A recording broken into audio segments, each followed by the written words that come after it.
Peter Vanalia coming to you from the paddock here at Yonkers Raceway with an advanced look at Tuesday afternoon's mile-and-a-quarter races that are being broadcast to France. And with me now is one of our leading drivers, Jordan Stratton, who will have a big say in a number of those Tuesday afternoon races. Thanks for joining us, Jordan. Thanks, Pete.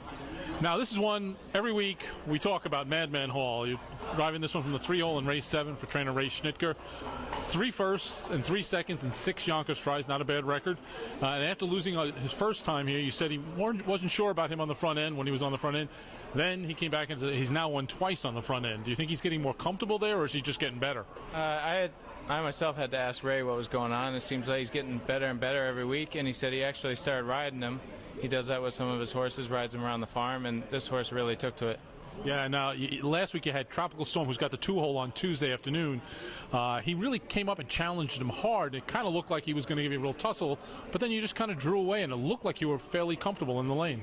Yeah, he was really surprising last week. There was never a nervous moment, and I asked him at the head of the lane, and he trotted on like a good horse. Yeah, no, so that's good. You got to deal with that one again, but MADMAN Hall again, 3 wins, 3 seconds, 6 tries, not a bad record.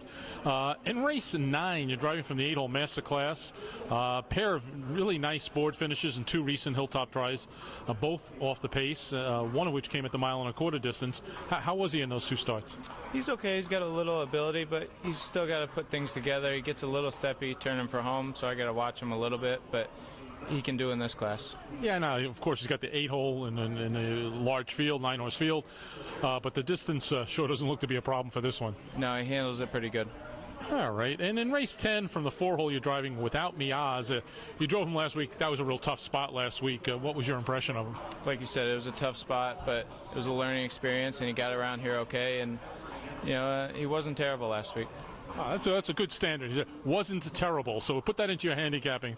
Now, he shows some out-of-town speed and gets some meaningful post relief. You think this is the kind of spot where you might be able to do something with him? Yeah, he felt like he could trot out of there a little bit last week, and maybe we'll use that to our advantage. All right, and then in the 10th race, you're driving the number 4, Bound for Fame, a real Yonkers veteran, over $500,000 in the bank for this one.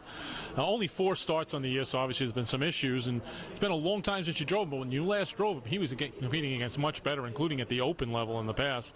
When you did drive him in the past, tell us about what he was like. He's definitely the class master of this race, and he was always better from behind when I drove him. I think he was on the front last week, so maybe we'll a little change of strategy, and like I said, he's definitely better than these horses. Yeah, it's a mid-pack spot. It takes another drop, moves in a couple of slots. That could be just what the doctor ordered. Yeah, and I think the distance will do him some good. All right, again, it's Jordan Stratton. He's going to be driving in all 5. We talked about 4 of them on Tuesday afternoon. Thanks for joining us, Jordan. Thank you very much.